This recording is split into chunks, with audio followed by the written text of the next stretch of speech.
Volar sin combustible.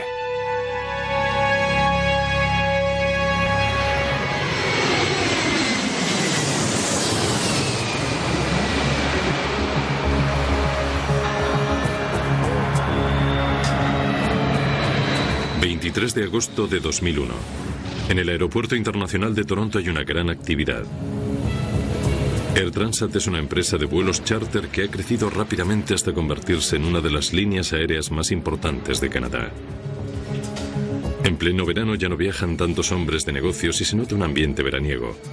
El vuelo 236 de Air Transat se dirige a Lisboa. La mayoría de los pasajeros son canadienses que van a visitar Europa o inmigrantes portugueses que vuelven a su tierra.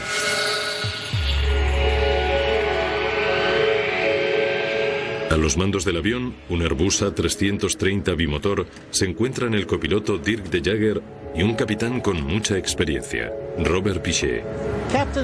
El capitán Robert Pichet se sale del perfil normal, porque hay que tener en cuenta que el capitán Pichet aprendió a volar en el norte, en las provincias de Quebec, donde de vez en cuando tienen que volar en condiciones muy extremas.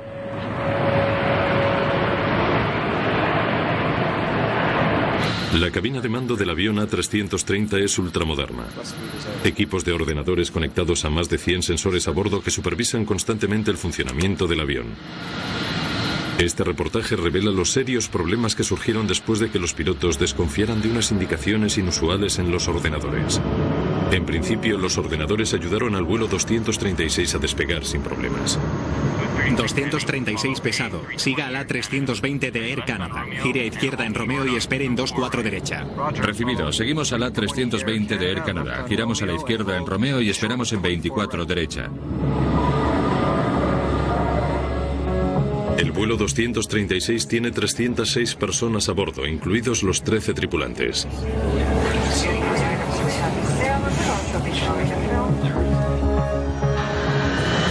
Transat 236, pista libre para el despegue. 240 en 8, pista libre para despegar. 24 derecha, Transat 236 pesado. A las 8:10, el Airbus A330 cargado con más de 47 toneladas de combustible sale de Toronto rumbo a Lisboa. V1. Giramos.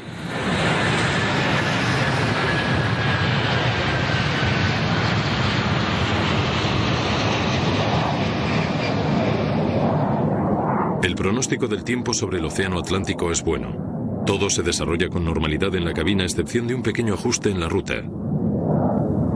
Para evitar congestiones, el control de tráfico aéreo desvía el vuelo 236 unos 100 kilómetros al sur de su ruta original. Es una pequeña modificación que más tarde tendrá una gran importancia. Los pasajeros se acomodan preparándose para el largo vuelo.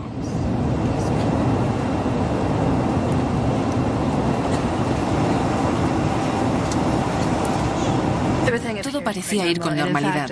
Yo había viajado anteriormente con Air Transat y no me quedé muy contenta. Por eso estaba sorprendida de la calidad del vuelo, que fuera puntual. El avión era más moderno y en general pensamos que era mucho mejor de lo que esperábamos. Estamos llegando a nuestro siguiente punto de control. Cada 30 minutos sobre el Atlántico, los pilotos cotejan su posición y el consumo de combustible con respecto al plan de vuelo. 11,2 toneladas a la derecha y 11,2 toneladas a la izquierda. A pesar de los sistemas computarizados, algunos procedimientos, como la comprobación de combustible a bordo, deben seguir realizándose de forma manual. Los pilotos pueden averiguar el consumo de combustible comparando la cantidad de combustible en los depósitos con la que tenían cuando despegaron. Completada la comprobación, el nivel de combustible es normal. De acuerdo. Durante las primeras 5 horas, nada se sale de lo normal. Para lo que va a ocurrir a partir de ahora, tanto la tripulación del avión como Air Transat y los investigadores del accidente han rehusado ser entrevistados. Este reportaje utiliza los hechos que se conocen sobre los procedimientos estándar de emergencia en vuelo y la opinión de expertos para reconstruir lo que ocurrió en el vuelo 236. Mira, nos ha aparecido una alerta. Temperatura del aceite baja y presión del aceite alta en el número 2. Con esta alarma empiezan los problemas. La presión del aceite en el número 1 está dentro de los límites normales. En el número 2 está ligeramente alta. La pantalla del ordenador indica que la temperatura del aceite en el motor número 2 es baja, pero que la presión del aceite es alta. Una indicación muy extraña. Los pilotos se hallan desconcertados. No veo nada aquí. Miraré en el manual. El aviso de temperatura del aceite baja suele ser indicativo de un problema de sensores o de lecturas. Normalmente la temperatura del aceite no baja, sino que sube. Y una temperatura baja en el aceite no debe preocupar a nadie. Luego, el aviso de presión de aceite alta es muy extraño. De hecho, nunca había oído algo parecido, pero normalmente tiene que ser debido a que han entrado en contacto el aceite con el combustible. Todo esto no aparece explicado en los manuales. Llama a la compañía. Los pilotos se ponen en contacto con el equipo de mantenimiento de Air Transat en Montreal. Transat 236 a centro Mirabel.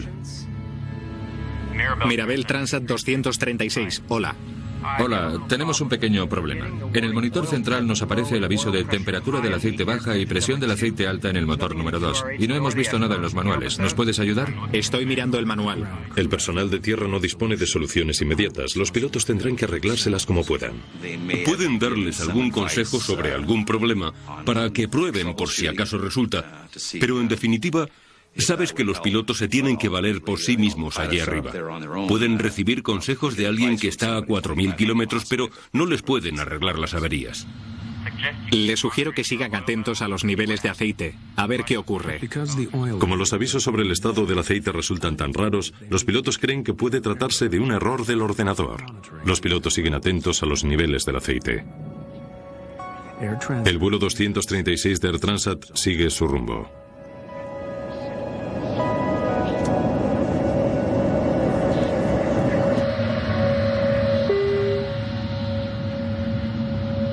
Pero a los 20 minutos aparece una nueva alerta.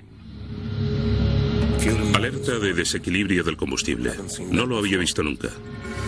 Sigue de cerca lo que indique la pantalla. Llamaré a la torre de control.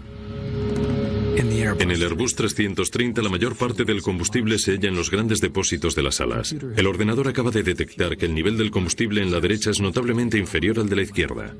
Los pilotos consultan al manual de vuelo de Airbus, que recomienda transferir el combustible por una válvula bidireccional especial que permite que fluya de un depósito al otro.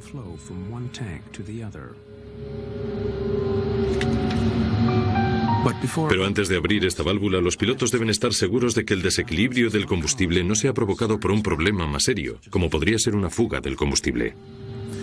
La última comprobación de combustible fue hace solo 15 minutos y estaba bien. No parecía que hubiera fugas de combustible. Adelante, entonces.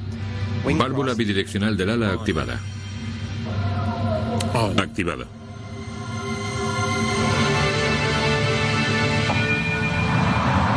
Una vez que has iniciado el procedimiento de traspaso del combustible para corregir su desequilibrio, todo debe volver a la normalidad rápidamente.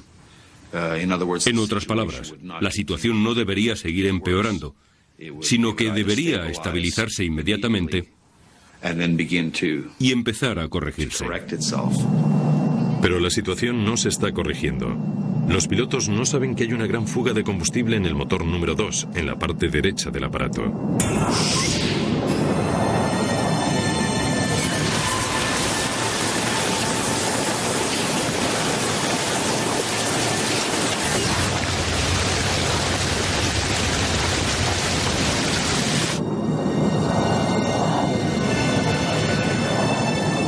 El vuelo 236 se encuentra en pleno océano Atlántico. A unos 11.900 metros de altura sobre el océano Atlántico, a 300 kilómetros de la costa, el vuelo 236 de Air Transat se encuentra en problemas. Los pilotos no saben que el motor derecho tiene una fuga de combustible. El sistema central del avión ha emitido una serie de alarmas, pero los pilotos creen que se trata de algún error del ordenador. ¿Habías visto alguna vez algo parecido? No. Nunca. No tiene ningún sentido. Sí, aunque hubiera una fuga, eso no explica las alarmas en el sistema del aceite. Todo iba perfectamente en la última comprobación del combustible en 30 Oeste. Seguro que es un problema del ordenador. La forma en que están diseñados los sistemas del Airbus dificulta enterarse de que hay fugas de combustible. Los sistemas supervisan cientos y cientos de sensores y les pueden afectar cosas tan triviales como de hielo o escarcha que puede provocar que se presenten datos erróneos. Los pilotos no saben que hay una fuga porque no hay alarmas que indiquen que el nivel de combustible esté saliendo del depósito a mayor rapidez con la que se quema en el motor. Los depósitos de combustible del ala derecha no están aumentando. Compruebe la reserva del combustible. Es muy baja, espera un momento. Cuando el copiloto de Jagger hace los cálculos, descubre que hay un grave problema. Hay mucho menos del que debíamos tener. Parece como si hubiera una fuga. Compruébalo de nuevo. De Jagger ve que hay una gran diferencia. Según todos los indicadores, todos los depósitos de la derecha están muy por debajo del nivel al que deberían estar según el plan de vuelo. Y los demás no tienen casi nada. ¿Y qué hay del depósito de cola? Allí tampoco hay nada.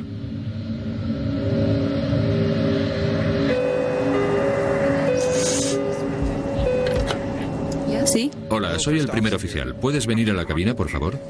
Claro.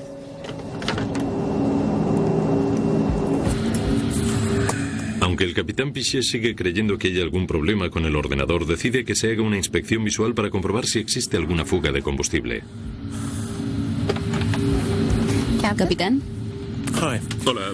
¿Podéis, Karen y tú, coger unas linternas y asomaros por las ventanillas por si veis como una especie de estela o de chorro saliendo de las alas y venís a informarme rápidamente? De acuerdo. Dirk, quiero que hagas otra comprobación del combustible, por favor.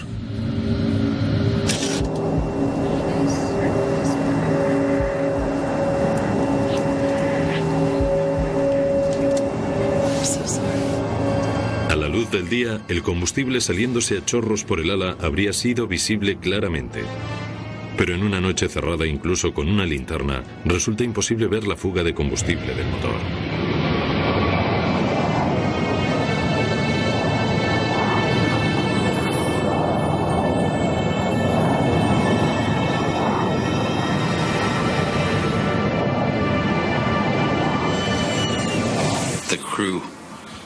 Evidentemente, los pilotos se dieron cuenta de que la situación no solo no estaba mejorando, sino que estaba volviéndose muy preocupante.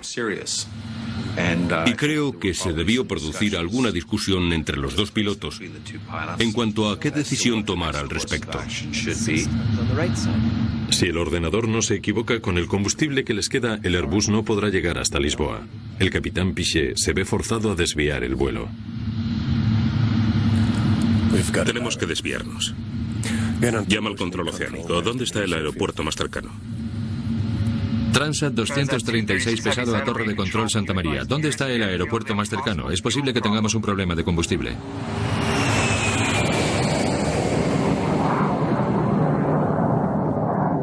La pista de aterrizaje más cercana está a más de 300 kilómetros, pero con lo que queda de combustible deberían ser capaces de llegar a la base militar de Lajes en la diminuta isla Terceira de las Azores. Aquí Santa María, Transat 236 pesado. Prosiga en 230, nivel de vuelo 119 directo, a 560 kilómetros del destino. ¿Declaran situación de emergencia? Santa María, manténgase a la escucha. Todavía no. Tiene que ser el ordenador. Transat 236 a Santa María. Todavía no requerimos asistencia.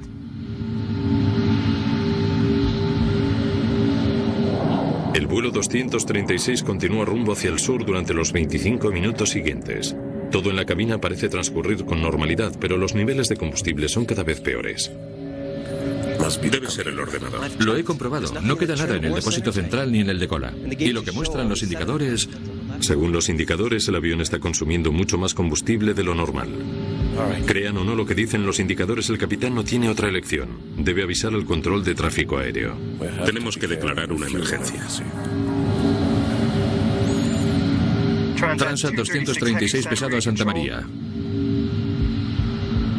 Aquí Santa María, Transat 236 pesado. Adelante. Transat 236 pesado. Tenemos una emergencia. Nos falta combustible.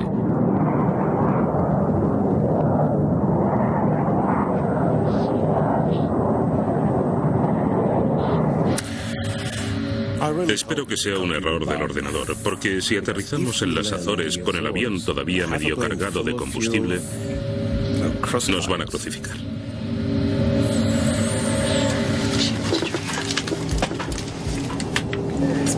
Pero a las 6:13 de la mañana, menos de una hora después de saltar la primera alarma, la situación se termina de agravar.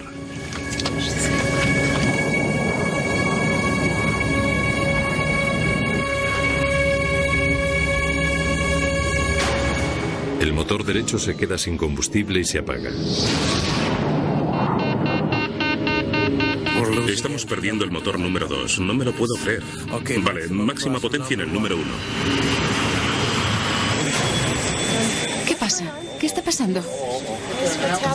Las luces empezaron a parpadear, lo cual me pareció que era una situación muy extraña. Con un motor, el Airbus no puede seguir volando a 11.900 metros. Deben descender rápidamente. Intenta transferir combustible del depósito central y del de cola. Transfiriendo. El indicador señala 0. No puede ser. No podemos habernos quedado sin una gota en todo el maldito avión. De acuerdo. No podemos seguir a 11.900 metros con un solo motor. Descenderemos hasta 9.700 metros para controlar nuestra velocidad. 236 a Torre de Layes. Hemos perdido un motor, fallo repentino. Entendido, Transat 236. Podemos verles en el radar principal. Se hallan a 250 kilómetros del aeropuerto de Layes. Estamos a 250 kilómetros del aeropuerto de Layes. Durante los próximos 10 minutos el Airbus continúa funcionando con un solo motor. Los pilotos siguen creyendo que puede haber algún fallo en el ordenador y que deberían llegar a Layes con combustible de sobra. Puede que no haya problemas. Pero el indicador de combustible está bajando muy rápido. Casi está llegando a 0.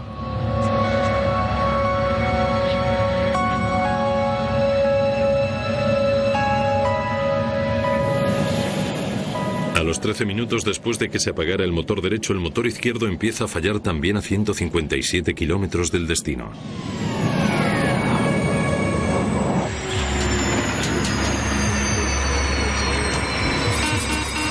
Estamos perdiendo el número 1. SOS, SOS. Hemos perdido los 2 motores. Se ha agotado el combustible. Estamos planeando.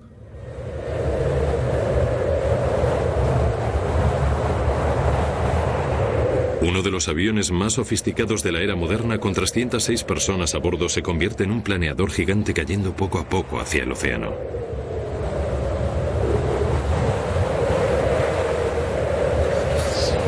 Oiga.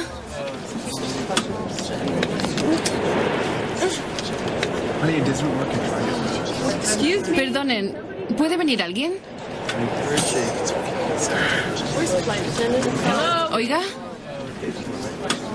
Se podía oír el ruido que hace un alfiler al caer. No había ningún sonido en el avión, ni en la cabina ni en el exterior.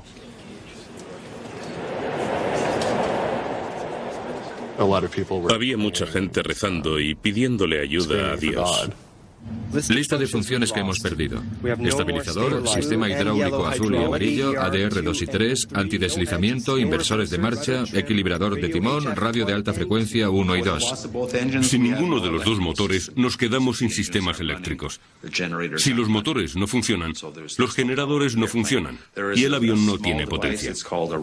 Hay un pequeño aparato, una turbina de aire, que se despliega por debajo del fuselaje, cerca de la estructura aerodinámica del ala, y es una especie de hélice que se mueve con el viento y que proporciona energía muy reducida para poder utilizar los sistemas hidráulicos del avión.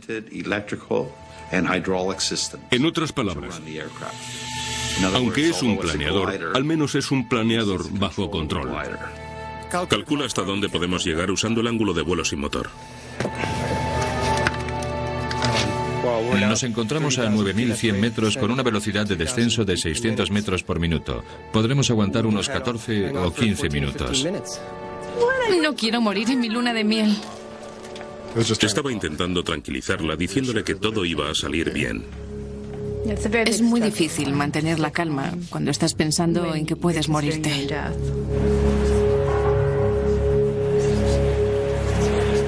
Sin los motores, el avión pierde 300 metros de altura por cada 5 kilómetros de avance. Pueden llegar a las Azores, pero si los pilotos cometen algún error, se verán forzados a amerizar sobre el agua. Tenemos que hacer un amerizaje.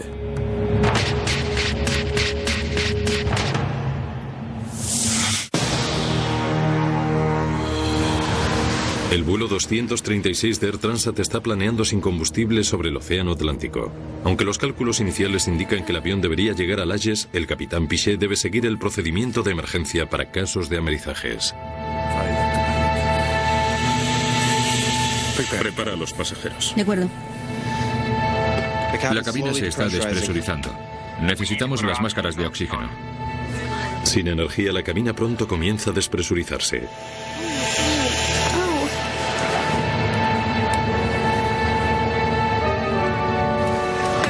Por favor, todos presten atención. Estamos preparándonos para amerizar. Tienen que ponerse los chalecos salvavidas ahora mismo. En cuestión de, diría, 2 minutos, empezaron a salir las azafatas corriendo por los pasillos con chalecos salvavidas. Ese era un claro motivo de alarma. La primera pregunta que me vino a la cabeza fue, ¿qué está ocurriendo?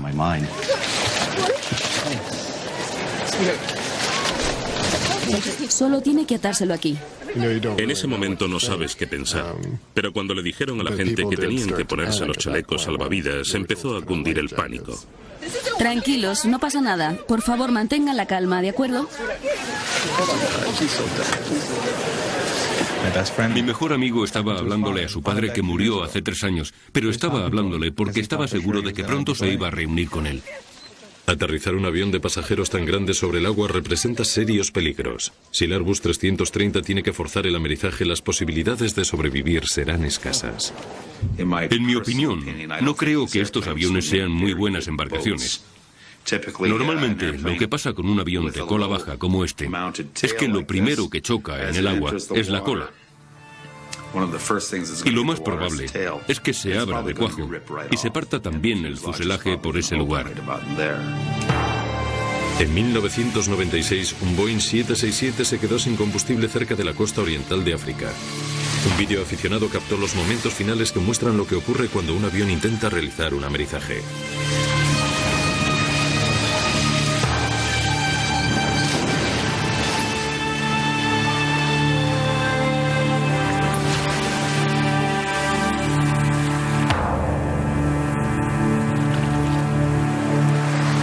De las 175 personas a bordo del avión etíope, solo sobrevivieron 50.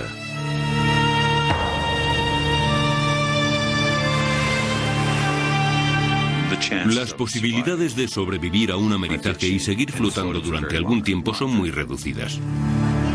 Si el vuelo 236 de Air Transat tiene que realizar alguna maniobra similar, se enfrentará a un desenlace igual de trágico.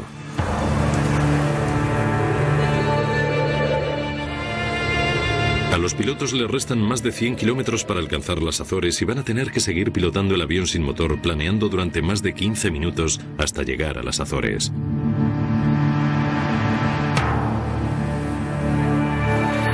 Aeropuerto de Layes, Azores. Transat 236 pesado a Torre de Layes.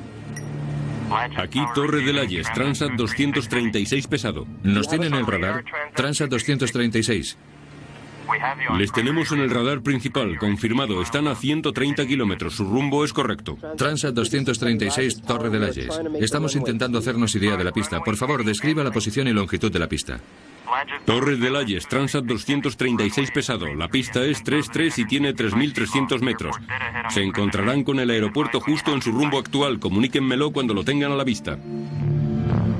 Transat 236 pesado. No vemos el aeropuerto. Se lo diremos en cuanto lo localicemos.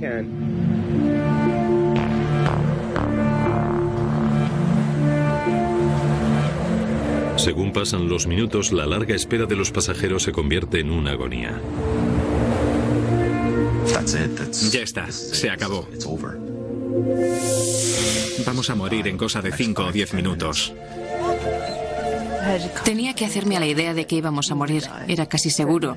Y creo que en ese momento llegas a aceptarlo mejor de lo que nunca hubieras pensado. El hecho de la tortura de pensar que vas a morir, que era algo de lo que estaba seguro, es para mí peor que morir.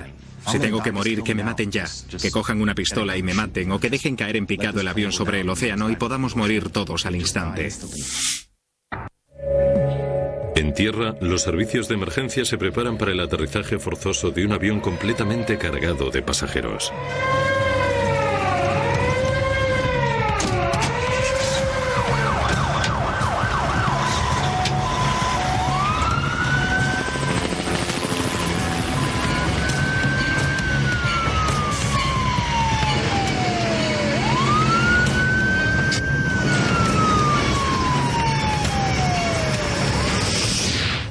Faltan 20 kilómetros y los pilotos se preparan ahora para la parte más peligrosa de la operación, aterrizar el avión en la pista en una sola pieza. Transat 236 pesado a Layes. ¿Tienen nuestra distancia y condiciones meteorológicas? Entendido, 236 pesado. Están a 13 kilómetros según el radar principal. Velocidad en el aire 520 kilómetros hora. Visibilidad ilimitada. Deberían tener el aeropuerto a la vista. Negativo, Torre de Layes. De momento no vemos la pista de aterrizaje.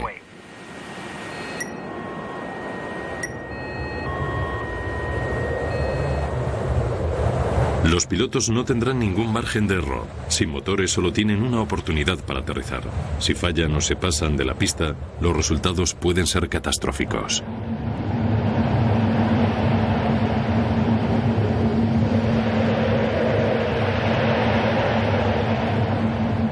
Ya lo tengo, justo a la derecha.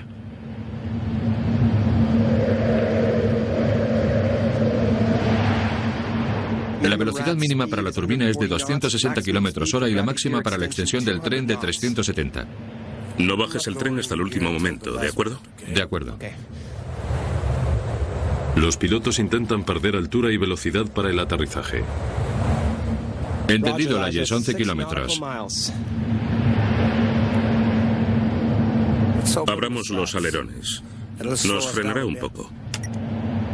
Alerones abiertos y bloqueados. Según se acercan a la pista, su velocidad aumenta peligrosamente.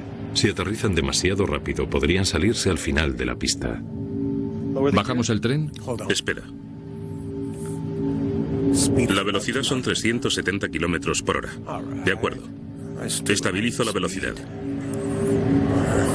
¿Puedes darme una velocidad de aterrizaje, por favor? Sin motores, sin alerones. La velocidad ideal de aproximación son 315 kilómetros por hora. Vamos demasiado rápido. Sí. Pero la pista es muy larga.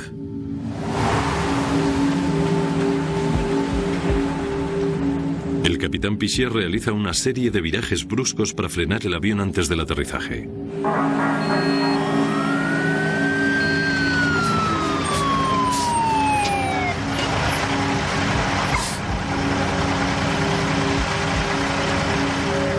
El avión llevaba un ángulo de 45 grados.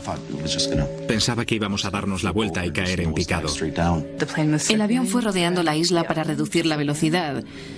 Así que empezamos a ver tierra, luego vimos el agua otra vez. Y la verdad es que me pareció que se habían esfumado nuestras últimas posibilidades de salvarnos. La pista es muy larga, sí, claro, pero al final de la pista hay un acantilado de 120 metros. Si no conseguimos parar, estamos perdidos. Se acabó.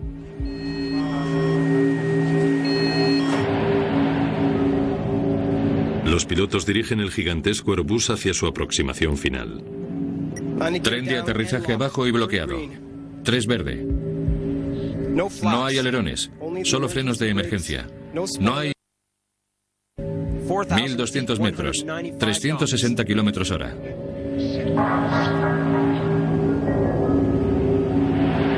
...900 metros, 365 kilómetros por hora.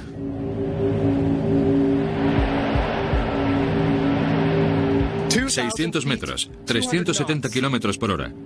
Avisa a la cabina. Tripulación de cabina, 1 minuto para el aterrizaje.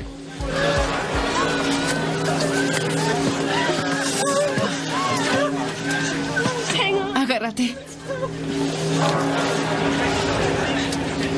Velocidad vertical 900 metros por minuto. Vamos demasiado rápido. La velocidad sigue aumentando. Ahora 375 kilómetros por hora. Vamos muy rápido. 300 metros, 372 kilómetros por hora. Voy a intentar levantar el morro. Vamos a llegar pronto. Pero aunque los pilotos consigan aterrizar en la pista, se enfrentarán a otro problema. Sin los motores, el sistema normal para frenar se encuentra seriamente debilitado.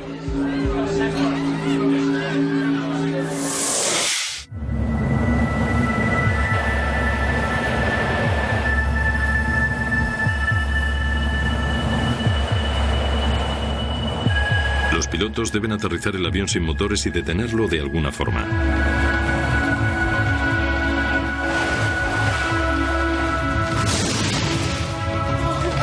Todo el mundo preparado para el aterrizaje.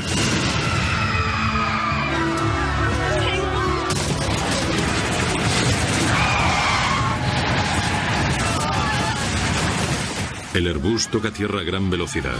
Los neumáticos han estallado. El capitán Pichet intenta mantener el morro abajo.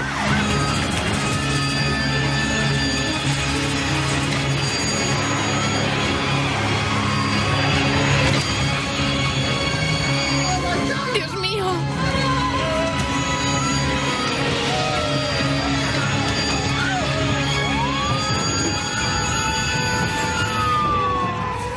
Con 8 neumáticos reventados, el avión finalmente se detiene en medio de la pista. Estamos a salvo, lo hemos conseguido. Lo hemos conseguido.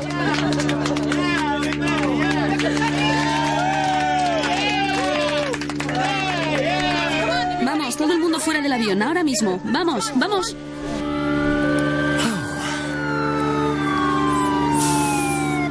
Te dije que lo conseguiríamos.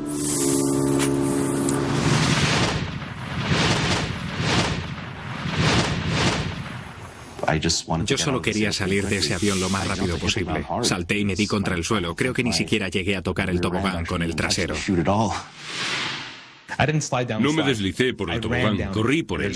Estaban gritando, salgan, salgan, así que yo salí corriendo del avión. Por el amor de Dios, ¿qué ha pasado aquí? Me tiré al suelo y empecé a llorar. Y una vez que has salido del avión y te han evacuado, quieres saber qué ha pasado. Pichet y De Jager habían pilotado su Airbus sin motores la mayor distancia recorrida nunca por un avión de pasajeros. Las noticias de su extraordinaria proeza recorren todo el mundo y se convierten en héroes a su pesar. Lo único en lo que piensas en ese momento es en la seguridad de los pasajeros. Es tu principal objetivo. Y puesto que no disponíamos de ningún motor, de aprovechar mi experiencia, y gracias a eso y a la ayuda de mi compañero, conseguimos aterrizar con éxito. Recibimos preparación para lo peor, pero nunca se sabe cómo vas a reaccionar en situaciones así. Más tarde, reflexionando, creo que actuamos con la mayor profesionalidad y de la mejor forma que pudimos. Me sentí contenta y di gracias al ver que todos los pasajeros se encontraban bien. Cuando ocurre algo así, la verdad es que nunca se sabe cómo se va a acabar. Al principio no te lo crees. No entiendes cómo es posible que un gran avión con 2 motores se quede sin potencia con 300 personas a bordo. Pero aunque resultó ser una historia de éxito, todavía quedaban inquietantes preguntas por contestar. ¿Cómo pudo haberse quedado sin combustible un avión tan sofisticado? ¿Qué había ocurrido exactamente con el vuelo 236? Fuera de las cámaras, las autoridades de transporte francesas, canadienses y portuguesas comenzaron la investigación del accidente inmediatamente. Las primeras investigaciones confirmaron que todos los depósitos de combustible del Airbus se encontraban realmente vacíos. Pero para perder más de 17 toneladas de combustible en tan corto espacio de tiempo debía de tratarse de una fuga muy grande. La pregunta era, ¿dónde? Los ingenieros examinaron el sistema de combustible buscando fallos en los depósitos y en los conductos. No tardaron mucho en encontrar lo que estaban buscando, justo detrás del motor derecho. En este caso en particular, había un tubo hidráulico, relativamente pequeño en comparación con el tubo más grande del combustible que, posiblemente, debido a los movimientos del sistema hidráulico, estaba rozando con el tubo grande. Este, llegado un momento, empezó a perder combustible por un agujero que se fue abriendo cada vez más hasta romperse. Y por ahí fue por donde se salió todo el combustible del avión. Los investigadores comenzaron a revisar los registros de mantenimiento de Air Transat. Descubrieron que el 19 de agosto, 5 días antes del vuelo, Air Transat había extraído el motor derecho para instalar otra unidad de recambio enviada desde Rolls-Royce. Y mientras revisaban los comprobantes de la reparación del motor, descubrieron un error estrepitoso. No se trataba de un fallo de diseño, sino de un fallo en la reparación.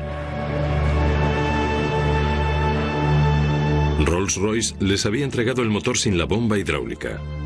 Para solucionar esto, los mecánicos de Transat usaron las piezas de otro motor viejo, pero no quedaban perfectamente ajustadas, por lo que los tubos estuvieron rozándose durante 5 días, hasta que uno de ellos se rompió en mitad de una travesía sobre el Atlántico. El motor se recibió. La finalidad de ese soporte era mantener un espacio libre apropiado. De modo que si quitaron el soporte del motor viejo y se lo pusieron al nuevo, los tubos se quedarían atrapados y unidos y posiblemente irían rozándose. Cuando los investigadores interrogaron a los mecánicos de Air Transat, encontraron pruebas de negligencia aún más inquietantes. El mecánico jefe testificó que a él no le parecía buena idea utilizar otro sistema hidráulico y que se lo comunicó a su superior 5 días antes del accidente.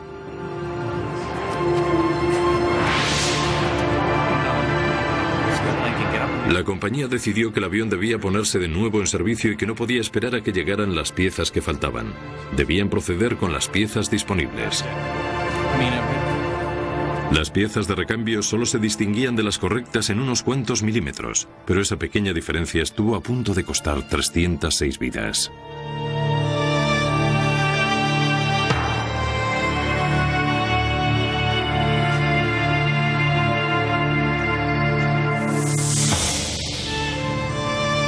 Unos pocos días después del accidente, Air Transat aceptó públicamente la responsabilidad de la reparación defectuosa. Hay que tener en cuenta que se produjo un pequeño error al cambiar la bomba. Cuando la instalamos, había unos tubos, por decirlo de alguna forma, que iban conectados a la bomba y que no eran los estrictamente correctos. La consecuencia inmediata para Air Transat en este caso fue que tuvieron que pagar una multa de $250,000, que era la más alta que se ha pagado en Canadá, por un error que podría haberse evitado. ¿Cómo es posible que alguien que se supone que está preparado para hacer su trabajo puede conectar algo que no corresponde a un motor y poner en riesgo 300 vidas? Eso es algo que me supera. Este incidente es un aviso muy importante de que las normas y la seguridad son primordiales y que si no se respetan se perderán vidas humanas. Y son vidas de verdad, no una cifra imaginaria, 300 o la que sea. Son gente real que sufren y siguen sufriendo, y si no fuéramos nosotros, hubieran sido nuestros familiares. Pero esto no fue el final de la historia. Los investigadores tornaban su atención ahora hacia la cabina de los pilotos. ¿Qué papel tuvieron los pilotos en el suceso del 24 de agosto? ¿Podrían haber hecho algo más para evitar esta crisis? Todavía quedan sin contestar preguntas clave, como ¿qué es lo que ocurrió en la cabina de mando del avión?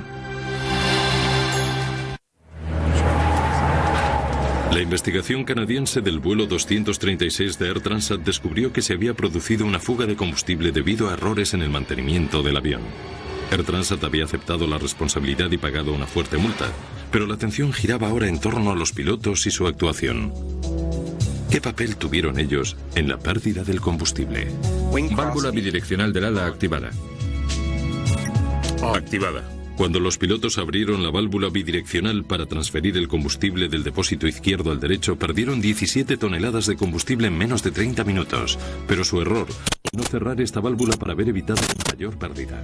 Hemos perdido los 2 motores. Se ha agotado el combustible. Estamos planeando. En los días posteriores al incidente, el capitán Piché y Dirk de Jager fueron llamados a declarar y les preguntaron todos los detalles de sus decisiones y acciones. Pasados más de 2 años, las averiguaciones seguían sin publicarse. Lo que sigue a continuación son posibles explicaciones de lo ocurrido aquella noche, basados en hechos conocidos y en opiniones de expertos. Temperatura del aceite baja y presión del aceite alta en el número 2. Las alertas de presión del aceite alta y temperatura del aceite baja del motor número 2 en el ala derecha no tenían por qué hacerles sospechar a los pilotos que existía una gran fuga de combustible. Las indicaciones que les aparecían con respecto a los sistemas de aceite probablemente no tendrían por qué ser motivos de sospecha. Se pudieron haber preguntado qué era lo que causaba esas indicaciones tan raras, pero no hay ninguna explicación clara, ni tampoco les habían instruido al respecto como para que sospecharan que había problemas en el sistema de combustible. Seguro que es un problema del ordenador. Pero aunque los pilotos pensaran que sería un error del ordenador, las alertas en relación con el aceite eran en realidad correctas y la primera señal de que existía un problema mucho más serio. Alerta de desequilibrio del combustible, no lo había visto nunca. Al aparecer el aviso de desequilibrio del combustible 20 minutos después indicando una menor cantidad de combustible en el ala derecha, no parecía relacionado con las alertas del aceite y pudo reafirmar al capitán Piché en su idea de un error en el ordenador. No aplicar este procedimiento si se sospecha que hay una fuga de combustible. A pesar de sus dudas, el capitán Piché estaba obligado a seguir el procedimiento de Airbus para corregir el desequilibrio. Abrió la válvula bidireccional. Válvula bidireccional del ala activada.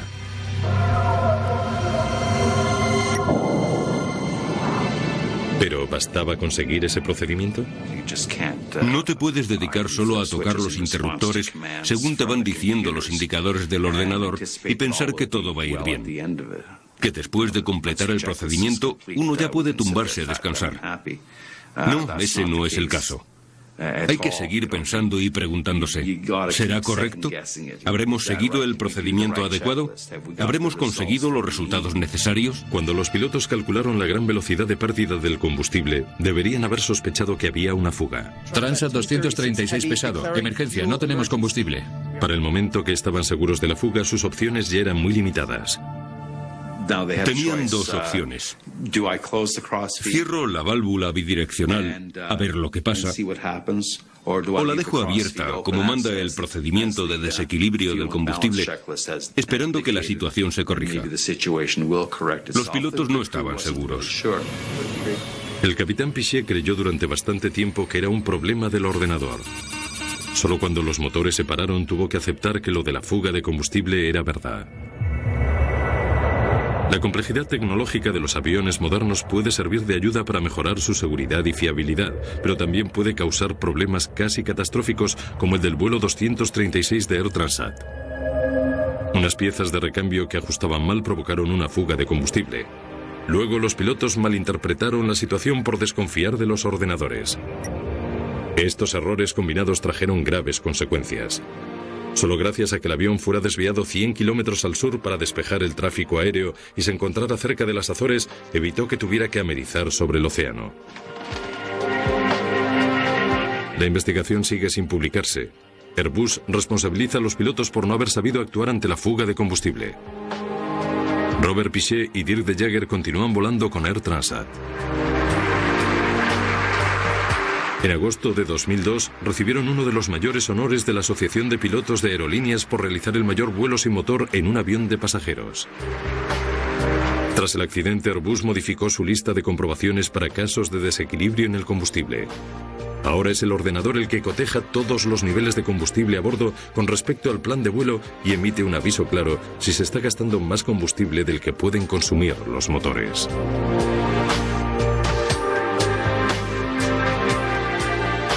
Rolls-Royce ha cambiado sus manuales de servicio para alertar a sus clientes de la incompatibilidad de dos piezas casi similares.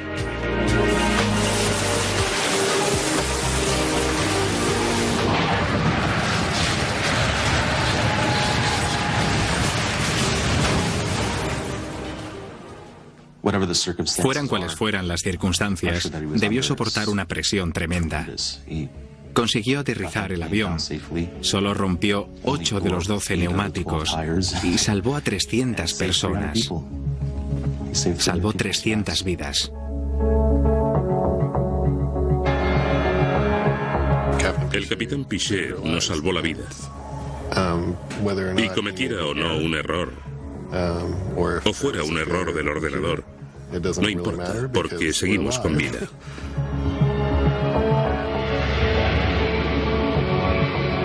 ¿Que si creo que es un héroe? No. ¿Que creo que es un enorme piloto? Sí. Gracias a Dios que las islas de las Azores estaban ahí, porque nos salvó la vida. Pero si el tubo del combustible se hubiera roto 2 o 5 minutos antes, habríamos acabado en el agua y probablemente yo no estaría aquí contando esta historia.